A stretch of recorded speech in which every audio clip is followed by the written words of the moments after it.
Good morning, or depending on when you're watching this, good afternoon, good evening, or good night. My name is Ross, and as always told, out of Voice of Radio. So today, we need to take a look at the best cards from the upcoming Cosmic Eclipse expansion, which is coming out in a little over a week. Now, some quick addendums, appendices, notes before we start. This is a giant set with a lot of extremely good cards in. If there is a card you think, hang on a second, why wasn't that on the list? It was on the short list. I had to cut so many cards I was sure were going to make the top 20. We're doing a top 20 because the top 10 is near impossible. Similarly, you might disagree with the order of some of these cards, and the answer is, for a lot of them, I don't think it's a huge problem if you switch the order round. I shan't be offended. Although, honestly, you can really group these into categories, and I will say as we go along where the categories are, where they fall, etc. So a couple of cards that didn't quite make the list, the new Cottony and Whimsicott, that both have Lost March and have already proven to be really quite adept at bringing Lost March back over in Japan. Great cards, but it's just Lost March at the end of the day, so I didn't think it was worth popping on the list. Feel free to disagree.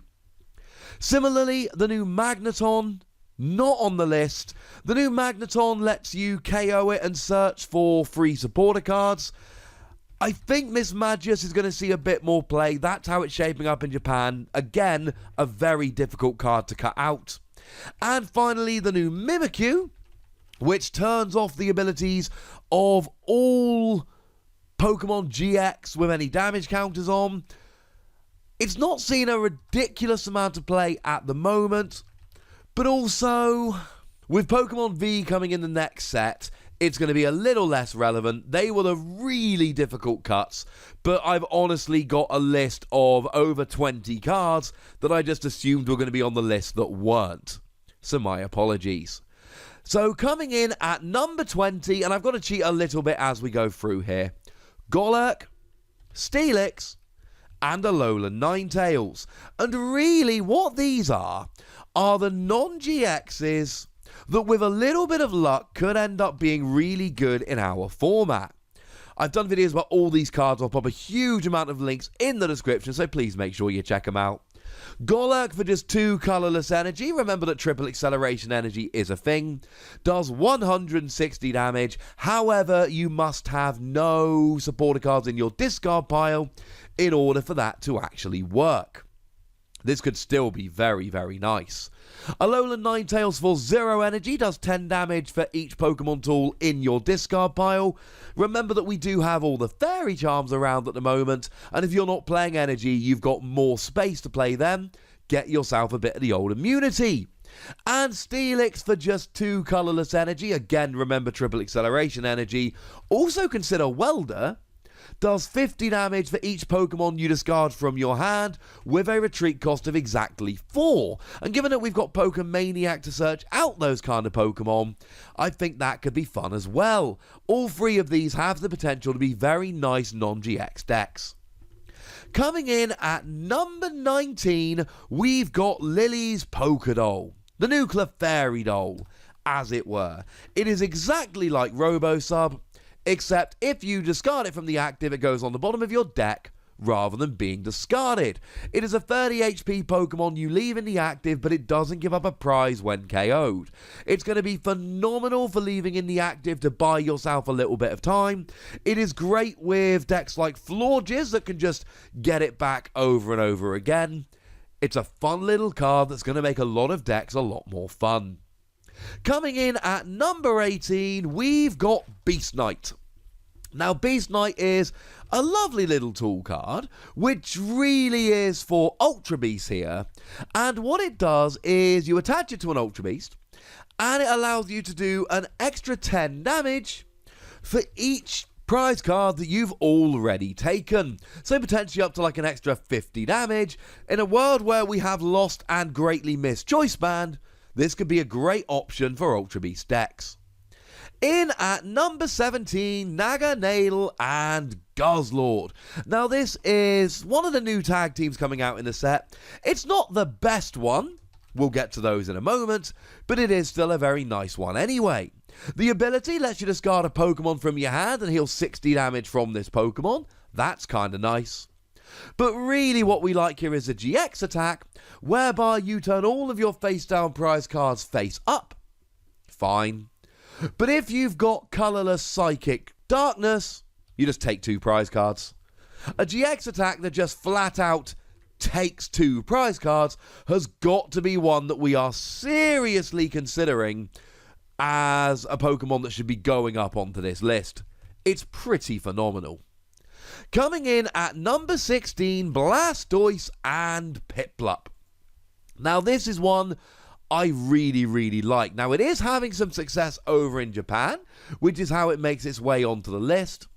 And essentially here, what we really like is for free energy, you do 150 damage and you attach up to free energy from your hand to your Pokemon in any way that you like.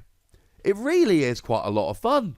Now the GX attack 100 damage plus paralysis, or 250 plus paralysis if you got 6 energy on, is fine, but really it's here for the first attack. Seeing some success and some play over in Japan, it's one that I've got a lot of time for. In at number 15, we've got ALOLAN PERSIAN-GX. And the best thing about ALOLAN PERSIAN-GX is that it's got an ability that makes it immune to a whole bunch of different Pokemon. It does not take any damage from Tag Team GXs, from Ultra Beasts, or from any Pokemon with special energy attached. That's ridiculous. Now it doesn't do quite as much damage as we would like, which is a little bit sad, but make no mistake about it, a ability, which I know can be turned off by stuff like Power Plant, I get that, but an ability that makes you immune to Ultra Beasts and Tag Teams and anything with special energy attached means you're going to have immunity from a whole lot of stuff, and that gets me rather excited. In at number 14, LANA'S Fishing Rod. Another one of these cards that we just expect to be a staple or thereabouts in a whole bunch of decks. What it does, it's an item card that lets you find a Pokemon and a Pokemon tool in your discard pile and shuffle them back into your deck. Simple as that. But we've lost cards like Rescue Stretcher, and we haven't had cards like Eco Arm for a little while now, so both those things are quite hard to recover. LANA'S Fishing Rod does it quite beautifully. In at number 13, we've got Professor Oak's Setting. Lets you search your deck for free Pokemon with different types and put them straight onto your bench. So don't go and grab something like Dedenne, you won't get the ability. And really, this just fits in with things like Professor Elm's Letter and Pokemaniac as supporter options in the early game to get your Pokemon out. And I think that's probably the end of the lower tier. I think all the cards I've just gone through, you could really mix around the order, but I do think they are in a lower tier than the cards I'm about to tell you about. Like in at number 12, we've got ROXIE, and KOFFING, and WEEZING. Now ROXIE alone is a rather phenomenal supporter card that allows you to discard up to 2 Pokemon from your hand, and you get to draw 3 cards for every Pokemon you've discarded. So just as draw power, ROXIE's pretty gosh darn good. But then both KOFFING and WEEZING have the exact same ability. WEEZING is a smidge better because it's a stage 1, so you can't start with it. And what it does is, if it is discarded using ROXIE, you do 1 damage to each of your opponent's Pokemon. And let me tell you, ladies and gentlemen, that adds up pretty gosh darned quickly. It's very hard to separate these cards out. I've already seen a bunch of cards that both use this and are built around it. So what we have here is just a really great option, both for drawing and for getting extra damage out. These 3 cards will often be played as a trio, and they are very good. In at number 11, we got a card that's so good it's already been banned and expanded, and it's not even out yet. It is, of course, Island Challenge Amulet. Now, Island Challenge Amulet is a tool card that reduces the maximum HP of the Pokemon to which it is attached by 100, but gives up 1 less prize if it is KO'd by damage from an opponent's attack. Now, it's only for EXs and GXs, But this just swings a prize race. I mean, if you take something like Gardevoir and Sylveon, for instance, your opponent has to KO 2 of them, 2 times 3 is 6, in order to take 6 prizes and win the game.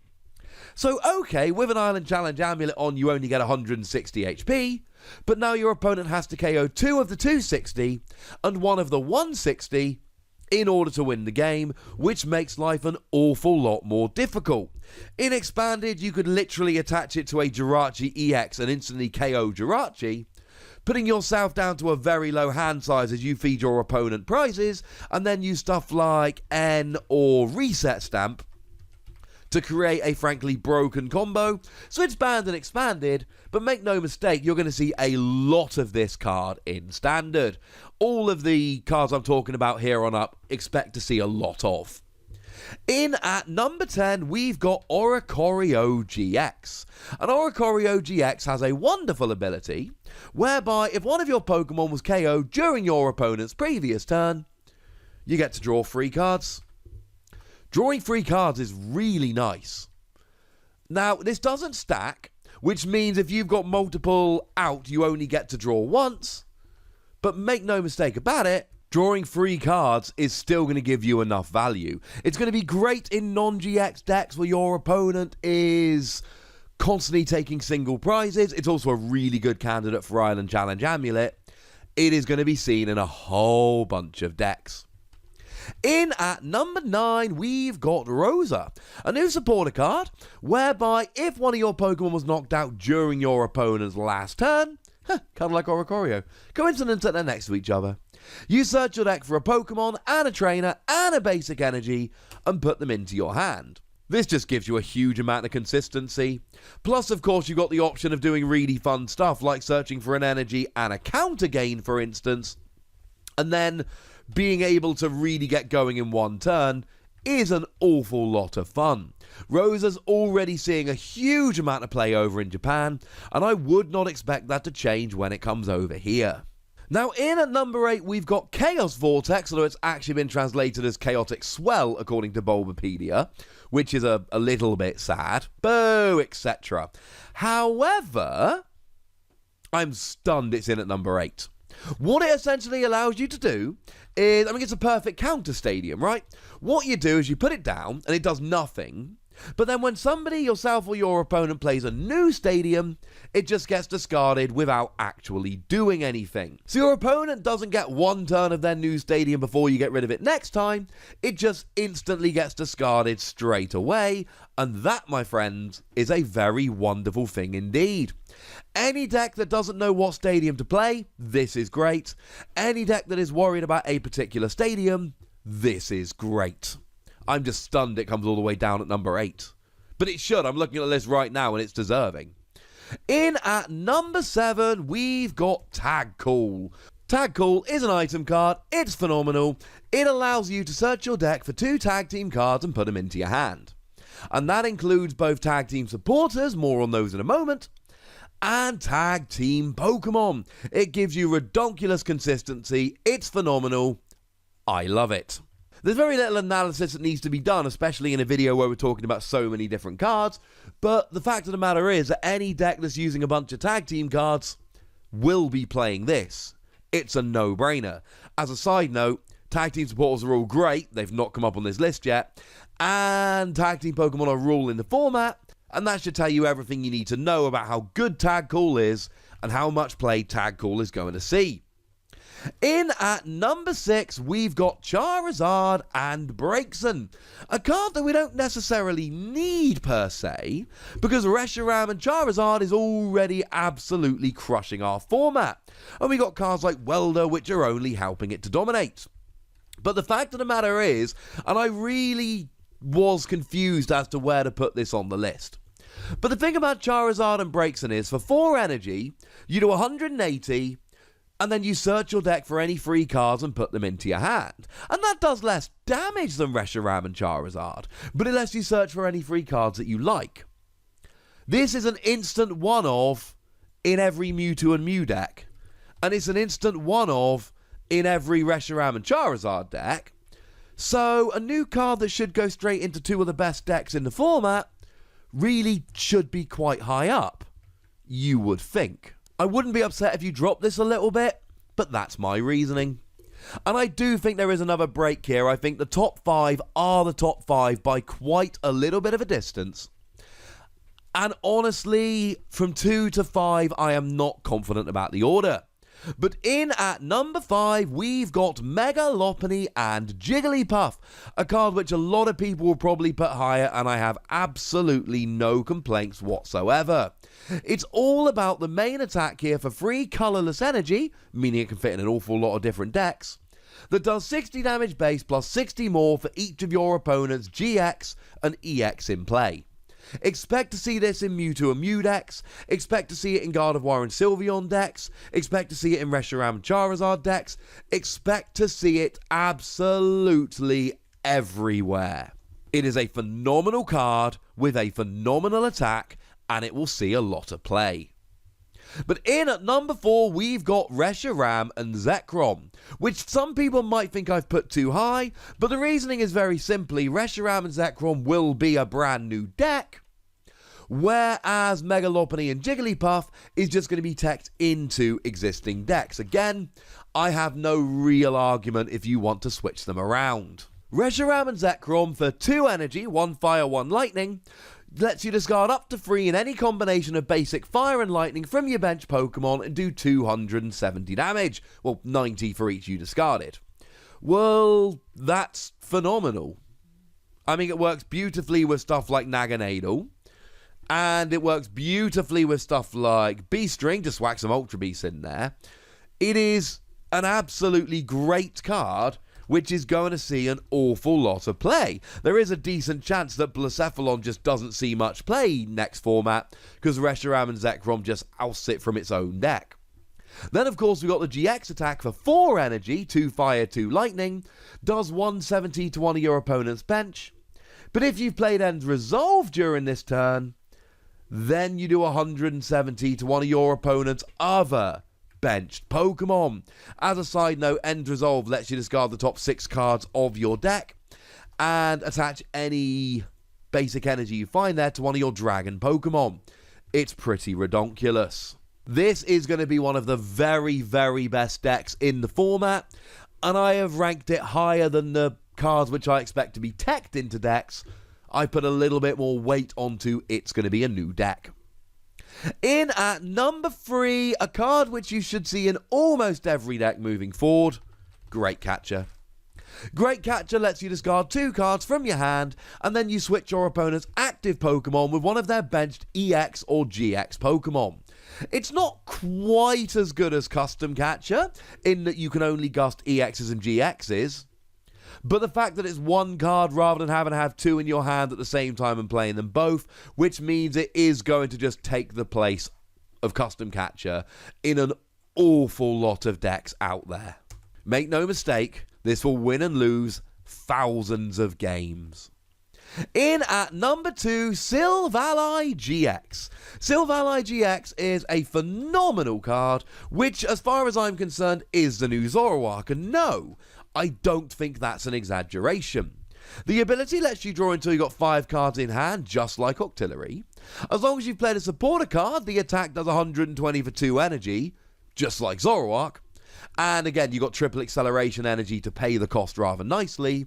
And what you have here is the cornerstone of about 50 million different decks between now and when it rotates. Silvally isn't necessarily a deck in and of its own right, although do remember that we actually do still have some of the memory cards that haven't rotated, which could very much be played with this.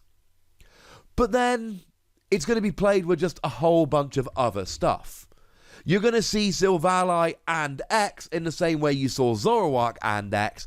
I expect it to be at the center of the format for the entire time it's out. But number 1, and I'm cheating massively here, I apologize, but you've already seen how many good cards are in this set. Give me a break. The Tag Team Supporters. You see, over in Japan, these tag team supporters are seeing a huge amount of play, and almost every deck is featuring some of them. So rather than try and figure out how good they are and have 6 spaces on my top 20 just dedicated to the tag team supporters, I thought it was prudent to just go, you know what? They are the star of the set. so they all get to share space number 1. Please feel free to yell at me in the comment section if you disagree. So running through them nice and quickly, we've got Cynthia and Caitlin. Cynthia and Caitlin lets you grab a supporter card back from your discard pile and then discard a card from your hand and draw 3 cards. Great cards seeing a huge amount of play. Red and blue allows you to search your deck for a GX that evolves from one of your Pokemon and then immediately evolve it up, although you've got to be able to evolve it at that point anyway. And then if you discard 2 cards from your hand, you get to search for 2 basic energy and attach them. That is going to make stage 1 GXs that weren't viable again. Guzma and Hala allows you to search your deck for a stadium card, which is fine. But then if you discard a couple cards from your hand, you also get to search for a Pokemon tool and a special energy. That is going to absolutely break some decks wide open. Lana and Mallow allows you to switch your active Pokemon with one of your bench, and then you get to discard a couple cards from your hand, and if you do, you heal 120 from the Pokemon that you switched to the bench. There were a bunch of mistranslations running around of this card that said you healed 120 from the new active. That's wrong and doesn't even make any sense, so yeah, it's definitely not that one. And then the 2 that haven't really been out in Japan up to now, so we've not been able to judge really how good they are. We've got, well actually no, this one has seen a little bit of play. Misty and Lorelei. Misty and Lorelei lets you search your deck for free water energy and put them in your hand, and that's lovely. But if you discard 5 cards from your hand, you may use a GX attack on a water Pokemon even if you've done so already this game. That is a little bit ridiculous. Multiple GX attacks are good. And finally, Belelba and Braixen Man is a ridiculous card that makes both players discard the top 3 cards of their deck. And also, if you discard 3 cards from your hand, both players discard until they've got 3 bench Pokemon remaining. Some of my followers over at Patreon, and I agree with them here, do believe that this is going to be a staple at least one of in every deck, because of the opportunity to go, oh, you've got a couple cards left in your deck, boom, deck out. Or, oh, you can't afford to lose any bench Pokemon, ha ha ha, now you've got to. Regardless, all of these tag team supporters are phenomenal and expect all of them to see a huge amount of play. And there we go, the top 20 cards from Cosmic Eclipse. Even if I did use free spaces to talk about 12 cards, because I had to cheat just a little bit. It is a very big set, a very good set, although please do bear in mind that because of the size of the card, buying packs and pulling the cards you want is going to be more difficult, so do consider singles. And for anyone asking, and I've had a bunch of requests already, yes, I absolutely will be bringing you a buy list. It should be here at the end of the week. But for now, ladies and gentlemen, I'd like to know what your favourite cards in the set are. What cards do you think are the best in the set? So let me know in the comment section. Go nuts! Be nice. And then make sure you like this video, subscribe to this channel, follow me on Twitter at TheWassie, and Twitch for some live action at twitch.tv/PTCGRadio. If you want to support the channel, get some bonus podcasts and all that, head on over to patreon.com/PTCGRadio, where you can do exactly that. And please do make sure you're checking out youtube.com/WassiePlays, where we talk about a whole bunch of games that don't even have any Pokemon in. But by far the most important thing is always, look after yourselves till next time, would ya? Thank you very much for watching. My name's Ross, and you've been watching PTCG Radio.